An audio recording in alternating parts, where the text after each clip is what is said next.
Olá pessoal, sejam muito bem-vindas a essa aula onde eu vou mostrar para vocês alguns equipamentos que são imprescindíveis para quem vai formular os seus cosméticos, tá? Vou começar falando aqui para vocês de um produto que é super importante a gente ter, né? Na verdade, de um equipamento que é super importante a gente ter para fazer os nossos cosméticos quando a gente está começando, que são os mixers, tá? Eu vou mostrar que separei para vocês dois tipos de mix, dois mixes que eu tenho, tá? Que eu utilizo.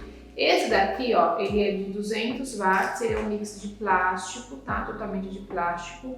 E ele tem 200 watts de potência, ele é um pouquinho mais fraco, tá? Esse daqui, ele já tem a sua base aqui, ó, de inox, então ele é mais recomendável, tá? Não que você não possa utilizar o outro, pode utilizar o outro. Esse aqui é mais recomendável porque o plástico, com o passar do tempo, ele começa a manter ali, né, a ficar com resíduos, né? Então, se você puder comprar um que tenha a base aqui, que você vai bater em inox, é melhor, tá? Se você não tiver, você começa com o que você tem e depois você compra. Quando eu comecei, eu tinha um igualzinho a esse, com a base de inox, só que esse aqui tem 250 watts de potência, ele é um pouquinho mais forte do que esse. O outro que eu tinha, ele tinha 700 watts de potência, tá? Só que ele já era um mix que eu tinha, era meu. Eu comecei a utilizar ele na cosmética, então eu tirei ele do uso pessoal. Passei a usar ele para formular, na época eu comecei a fazer sabonete, né? Então eu comecei a formular ele para sabonete, para usar ele para fazer sabonete. Ele era excelente porque ele era bem forte, né? 700 watts de potência. Mas ele já estava bem velhinho, então ele começou a ter problemas, às vezes ele não batia. Então aí eu fui e comprei esse daqui, só que eu achei ele muito fraquinho e acabei comprando esse. Mas ele também não é tão forte assim não, tá gente? Então assim, esse aqui é da Oster, tá vendo? Não tô ganhando nada de ninguém, só tô mostrando pra vocês porque é um que as pessoas compram e ele normalmente ele vem com esse daqui, esse outro batedor também, tá? Esse batedor ele é como se fosse aquele batedor de claro e neve, né? Então ele é mais leve um pouquinho. Então ele também não é tão forte não, tá? Mas eu não costumo usar esse aqui não. Dá pra usar se for bater uma coisa mais leve, mas eu costumo usar esse daqui mesmo, tá? Que ele mistura, né? Ele tem essa hélicezinha aqui, ó. Isso dá pra vocês perceberem, ó. Então aí aqui é que faz a mistura. O ideal desses mixes é porque o que acontece? Quando a gente vai formular um cosmético, a gente vai fazer 100 gramas, até 100 gramas, você pode bater na mão. O próprio desses mix assim, é um batedor desse, né? Como é que chama isso? É mix? É um mixerzinho desse. Ele dá resultado suficiente, ou até mesmo uma espátula, né? Tem as espátulas que a gente, deixa eu pegar uma aqui para mostrar para vocês, que eu já mostrei, né? Numa outra aula onde eu mostro para vocês sobre os utensílios que eu utilizo. Você pode estar utilizando uma espátula, você pode estar utilizando um mini mixer desse aqui também, que vai dar resultado. Agora, se você for utilizar, tem aqueles mini mixer também que de a pilha, né? Aquele lá, depois eu vou deixar uma foto para vocês aqui do lado, mostrando aqui, ó, qual que é esse equipamento, que o meu não tá aqui nesse momento, mas é o que todo mundo conhece, vende nessas lojas assim de importados, é bem baratinho e vai na sorte que alguns duram um tempo, outros a primeira vez que você usa ele já para de funcionar, ele já quebra, infelizmente ele tem uma molinha, ele acaba soltando, ele é bem sensível, ele é bem molinho, bem fraco mesmo. Ele é vendido para quem quer fazer shake, né, que eles chamam para fazer bater chocolate quente, essas coisas assim. Mas a gente utiliza ele quando você vai fazer alguma coisa que é algo bem fluido mesmo. Para quem está começando, vai fazer 10, 20, 50 ml, dá para utilizar ele sim, tá? Mas o ideal é que vocês tenham pelo menos um mix, porque se você for fazer mais de 100 gramas de uma emulsão, você não vai conseguir bater só na mão, tá? Fora isso, você consegue fazer com a mão, mas se você for fazer mais de 100 gramas de uma emulsão, é ideal que você tenha um mix para te ajudar, que a sua emulsão não separe de fase depois, tá? Então esse aqui é o mix que a gente vai estar utilizando. O ruim também, porque esses equipamentos não foram feitos, né, para isso. Então eles têm ali um tempo de rotação que eles podem ficar, então você não pode ligar e ficar com ele ligado muito tempo ali girando. Então às vezes você aperta um pouco, deixa ele girar, depois você para de apertar e você gira com a própria mão ele e aí depois você volta de novo, deixa uns segundos e assim você vai intercalando entre fazer com a mão e fazer com a rotação dele automática, né, ligada, para que você não danifique o seu equipamento, tá? Então aí você vai lá, olha nas instruções dele o que ele fala, qual é o tempo que ele pode ficar ligado, e aí você pode estar utilizando dessa forma. Quem puder, né, mais para frente, comprar um misturador e quiser comprar um misturador, pode também fazer uso. Eu vou também deixar aqui uma foto para vocês aqui do misturador profissional. Ele já é bem mais caro, custa mais de R$ 1.500 e também não faz mais de 1,5 kg. Não conheço nenhum que faça mais de 1,5 kg de produtos. Eu sinceramente já trabalho há 3 anos com cosméticos naturais, eu utilizo só os mix sem problema nenhum, nunca tive acesso a um misturador profissional, tá? Mas fica aqui para vocês ficarem sabendo, né? Quem sabe se algum de vocês tem interesse de ter uma linha, de ter de produzir, né? Fazer uma produção um pouco maior, aí já sabe que existe, aí vocês procuram e podem estar adquirindo esse equipamento, tá? Outro equipamento que é muito importante para quem vai produzir o cosmético é o nosso termômetro, tá? Esse daqui é um termômetro que ele é o ideal para nós estarmos utilizando, tá? Porque ele vai medir de menos 50 graus até 300 graus. Então, ele é infravermelho, eu não sei se vai dar para vocês observarem no vídeo. Vamos ver. Dá para observar? Talvez. Deixa eu ver até aqui, ó, pegar, acho que esse equipamento talvez eu não sei se dá para vocês verem ou não. Enfim, ele tem um raio aqui, né, ele é infravermelho. E aí, qual que é o problema desse medidor aqui, desse termômetro, né? Ele vai medir a superfície de cima, então conforme você aperta aqui, o que tiver por cima, vamos supor que está aqui fazendo uma emulsão. Deixa eu pegar aqui um Becker para mostrar para vocês o que eu estou querendo dizer, tá? Só um minuto. Vamos dizer que você está aqui com um Becker, tá? Você está aqui com um Becker e você está formulando aqui uma emulsão que vem até aqui, por exemplo. Quando você apertar, ele vai pegar só o que estiver por cima. Por isso que é importante, quando a gente vai fazer a medição, a gente está misturando, porque daí conforme você está misturando, ele vai conseguir penetrar melhor lá dentro, tá? Então é por conta disso, ele vai pegar mais por cima. Então você misturando, você consegue fazer a medição dele. Existem também aqueles outros termômetros que eu também vou deixar uma fotinho aqui para você, que é aquele termômetro culinário, tá? Que você pode estar utilizando também para medir a temperatura do seu cosmético, tá? O que acontece com o termômetro culinário? E vocês vão ver que ele tem ali como se fosse uma agulha bem grande, né? Que é uma ponteira, e aquela ponteira ela não pode ficar em contato com, vamos supor que fosse isso aqui, tá? Um exemplo.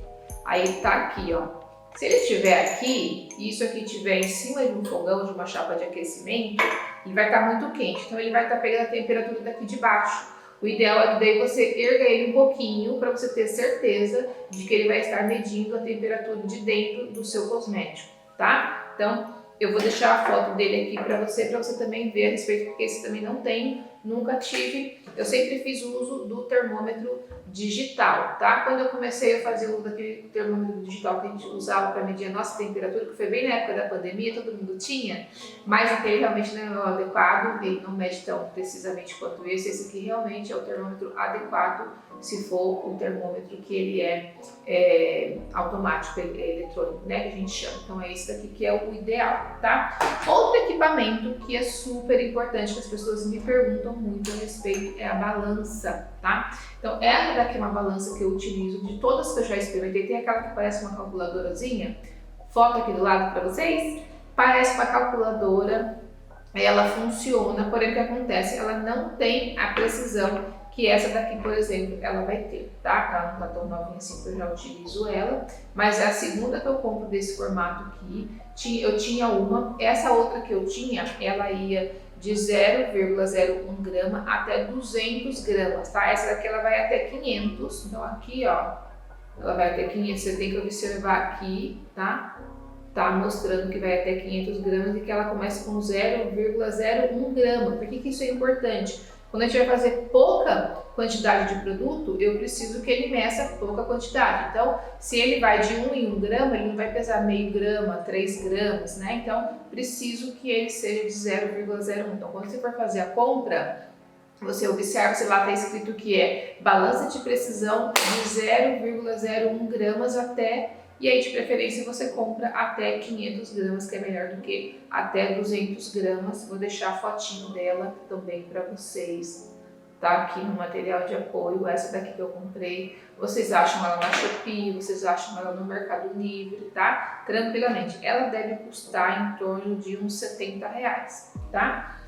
E eu me lembro mais ou menos. Essa que eu comprei não tem muito tempo não, deve ter uns 4 meses mais ou menos, tá? Acho que eu paguei isso R$70. A outra que eu comprei eu tinha pago 50, mas ela era até 200 gramas. Essa aqui, ela vai até 500 gramas, tá? Outro equipamento, falando de balança, ainda tem essa balança aqui também que as pessoas costumam usar, mas essa sim, apesar deles falarem que é uma balança de precisão, é uma balança de cozinha, tá? Então, para quem vai fazer sabonete, dá para usar, o pessoal costuma indicar ela, porque você vai usar 200 gramas, 500 gramas, você não vai usar 0 gramas de nada, 0,10 gramas de nada, então dá para utilizar, mas ela só mede de 1 em 1 grama, e mesmo assim, acho que ela só começa a medir depois dos 5 gramas, tá? Porque eu utilizo ela no salão, então eu sei como que funciona, mas quis mostrar para vocês conhecerem que tem também essa opção aqui. Se você tiver ela em casa, se você for formular bastante quantidade de produto, você pode estar utilizando. Porém, se você for utilizar alguns ingredientes que sejam pouca grama, vai ser difícil. Então, por exemplo, quando que eu utilizo ela? Por que eu tenho ela aqui? Quando eu vou utilizar, por exemplo, vou fazer um cosmético que eu vou pesar mais de meio quilo de água, que normalmente é o que a gente usa, né, de veículo. Aí eu utilizo ela para pesar a água e o restante eu peso nessa outra balança aqui, tá? Mas só para vocês conhecerem a título de curiosidade, tá? Falando aí de equipamento, um equipamento que é muito importante, que vocês precisam, principalmente se vai fazer emulsão, né, se você vai aquecer, é a chapa de aquecimento. Eu tenho essa daqui, ó, para mostrar para vocês. Essa aqui ela é de 2 bases, tá vendo? Tem aquela que é de uma base só, que ela é metade disso, né, aqui, como se fosse uma parte. Tem uma também que ela tem um espiral assim. Essa daqui ela é a própria chapa, então aqui você pode colocar um becker de vidro diretamente aqui, sem problema nenhum. Ele suporta, o becker de vidro ele é próprio para isso, para suportar o calor, e ela dá super certo aqui.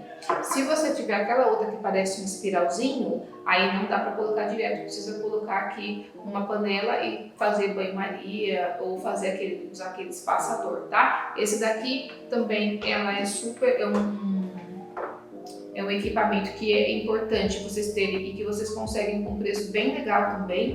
Se eu não me engano, eu paguei nela, eu acho que R$120, mas já faz, eu acho que eu tenho ela desde o início, já tem uns 3 anos. Então, no início eu usava uma outra chapa que eu tinha, que é um fogãozinho elétrico, que ele é por indução, né? Então ele não servia também para todos os tipos de equipamento, mas aí assim que eu pude já comprei essa, que ela valia mais a pena, porque é de uma boca só, eu acho que custava cerca de R$80, essa aqui 120, eu comprei essa, agora eu não sei o valor que tá, posso até dar uma analisada e ver se eu encontro, eu coloco o preço para vocês aqui embaixo na descrição do vídeo, mas eu paguei esse valor, foi em torno de R$120. Então ela tem um ajuste, né, de temperatura, ó, que você faz aqui quando você vai estar fazendo o seu cosmético. Nesse caso tem 2 bases, é legal que você consegue fazer uma emulsão muito tranquilamente. Se for fazer pouca emulsão, com 2 beckers você consegue colocar um em cada lado e usar tranquilamente. Ou coloca aqui um banho-maria que você consegue utilizar 2, 3 beckers pequenos. Agora, se for usar um becker grande para fazer grande quantidade, aí as 2 bases serão ideais, porque você precisa que a água e que a fase aquosa e que a fase oleosa cheguem na mesma temperatura ao mesmo tempo, tá? Falando ainda sobre equipamento, tem um equipamento também que é interessante vocês conhecerem, que é o pHmetro, né? Que é o medidor de pH. Eu tenho um pHmetro digital que eu não estou utilizando no momento, porque já faz um tempo que eu comprei ele já está descalibrado, por isso que eu não indico muito que você compre o pHmetro digital, a não ser que seja aqueles de bancada de laboratório mesmo, que ele realmente é bem preciso e não precisa ficar calibrando. Eu vou deixar a foto também aqui para vocês do lado desse medidor de pH que eu estou falando para vocês, porque ele também não está aqui no momento. O que acontece? Eu mudei de meu laboratório de lugar, então tem alguns equipamentos que ainda ficaram no outro laboratório, no outro espaço, e eu estou trazendo para cá ainda. E como eu não estou utilizando ele, eu não dei preferência para trazer. Eu queria muito gravar essa aula para vocês, então eu não queria perder a oportunidade. Mas eu vou deixar um cardzinho aqui do lado, uma foto dele para vocês. Ele é bem simplesinho, bem fácil também de achar e bem barato também. Ele é tudo amarelinho, deve custar em torno também de uns R$50, mas tem essa situação que precisa ficar recalibrando, por isso que eu não indico. Tem um outro que se utiliza muito na cosmética natural, mas ele chega a custar em torno de 300 e poucos reais, então é um pouquinho mais caro. E aí para mim fica a dica de vocês estarem utilizando essa fita aqui medidora de pH, tá? Que eu acho que vale muito a pena, um custo-benefício muito bom pra gente que está começando. Essa daqui, ela vem aqui, né, nessa caixinha aqui. Qualquer uma dessas fitas medidoras de pH que seja para laboratório aqui, elas podem ser utilizadas. Essa daqui é da N-Quant. Tem uma chamada Merck também, que o pessoal fala que ela é muito boa, eu também já tive dela. Ela vem sem testes, ela vai ter aqui, ó, essas cores, tá vendo? Ó? Essa aqui é uma cartelinha que ela vem aqui dentro, que você abre. Deixa eu ver se dá pra abrir aqui. Eu tenho tantas caixinhas dessas, tantas vezes que eu já comprei, que eu acabo nem tirando daqui a cartelinha, né? Eu não quero mexer para não perder. Mas enfim, ela é essa cartelinha aqui, ó, que vem aqui, não sei se dá para vocês verem, observarem aqui. Aí vocês vão ter aqui, ó, vai de 0 a 7 e aqui desse outro lado de 7 a 14. A fita, ela vem uma fita mais grossinha, eu corto ela em partes. Eu chego a cortar em 3 partes, ó, para vocês poderem identificar. Eu corto ela, fica dessa finura, ó. Então eu consigo cortar ela em 3 partes para economizar. Então, ao invés de 100 testes, eu tenho 300 testes. Por quê, gente? Como que você faz a medição? Você pega um cosmético, depois eu vou pegar uma aula e vou mostrar para vocês. Você pega um cosmético que você está formulando e você vai introduzir aqui a fita. Você só introduz a fita, você já tira, você já consegue na hora observar o que você faz. Você vai pegar ela aqui e aí você vai usar essa caixinha aqui como base para você analisar e ver se está no pH que você quer. Então você vai colocar ela aqui, ó. Normalmente ela vem aqui, ó, no pH 5. Ó. Então é que você observar que as cores têm que corresponder, né? Então, primeiro quadrante com o primeiro quadrante, segundo, terceiro com o terceiro e quarto com o quarto. O que acontece? Ela não é de total precisão porque precisa bater tudo e muitas vezes ela não fica tão... quase nunca ela vai bater todos os quadrantes. Então, às vezes a gente vai ter que mais ou menos entre o 4 e o 5, ou um 4,5, entre o 5 e o 6, você vai conseguir observar dessa forma, tá? Uma equivalência, tá? Parecida. Mas ela dá super certo, eu utilizo sempre ela. Eu comprei o pHmetro e eu me decepcionei porque ele realmente não tem essa precisão. Ele tem a precisão correta, porém você tem que ficar recalibrando ele, então eu acabo não confiando muito, eu prefiro medir que continuo usando a minha fita de pH e você consegue comprar ela e, como eu falei, dividir ela em 3 partes. Então, em vez de 100 testes, você consegue ter 300 testes. O que eu estou falando? Como eu disse, quando você faz a medição, você acabou de formular o cosmético, você foi lá, aferiu, viu que estava com pH, por exemplo, 4. Você queria um pH 5, então você vai pegar ali um corretor de pH, vai pingar aqui, né, a solução aqui no seu cosmético, vai misturar, você vai ter que pegar outra fita, porque essa daqui você tem que jogar fora. Ela é descartável, uma vez que ela foi utilizada, você não consegue reutilizar, ela já perde o efeito, jogou fora. Você vai pegar outra fita, vai colocar novamente aqui e vai fazer a medição. Aí você vai olhar e vai falar, poxa, ainda tá faltando um pouco. Você vai pegar mais solução, vai colocar novamente no cosmético, vai misturar até e vai fazendo tudo isso passo a passo, pouquinho a pouquinho. Porque se você colocar muita solução, você pode passar do pH que você quer. Então você tem que ir de gota em gota, de 2, 3 gotas em 2, 3 gotas, dependendo da quantidade, tá? Estou fazendo muita quantidade de formulação, eu posso colocar um pouco mais de solução que eu não vou ter problema. Se eu estou fazendo uma formulação pequena, então eu vou de gota em gota e vou medindo aqui com a fita, jogo fora, pego outra, jogo fora. Imagina se eu fizer isso com uma fita inteira. Então muitas vezes eu vou usar ali umas 5 fitas, 6 fitas às vezes. Então se eu usar 6 fitas dessa que eu cortei, eu usei na verdade só 2 fitas e consegui fazer a medição correta e deixar no pH que eu preciso, tá bom? Então, gente, a nossa aula de hoje foi sobre isso, mais sobre alguns equipamentos mais específicos que as pessoas me perguntam a respeito, as alunas perguntam. Então, para vocês entenderem, então a gente falou sobre o mix, que é um misturador que é muito importante. Falamos sobre a balança, que é importante também a gente ter para a gente conseguir pesar corretamente, porque a gente não trabalha com ml, a gente não trabalha com outros tipos de medidas, tá? A medida que nós trabalhamos na cosmética natural profissional é em gramas, é em peso, tá bom? Então precisa da balança e de preferência uma balança de precisão. Falamos a respeito também dos tipos de balança diferente, dos termômetros e do medidor de pH, além da chapa de aquecimento. Se você não tiver chapa de aquecimento, você pode estar usando também um fogãozinho, mas você precisa fazer em banho-maria para dar certo, tá bom? E eu acho que de equipamento mesmo, os mais importantes para você ter de início são esses, né? Que você precisa para você poder estar formulando o seu cosmético. Então eu espero que vocês tenham gostado e a gente se vê na próxima aula.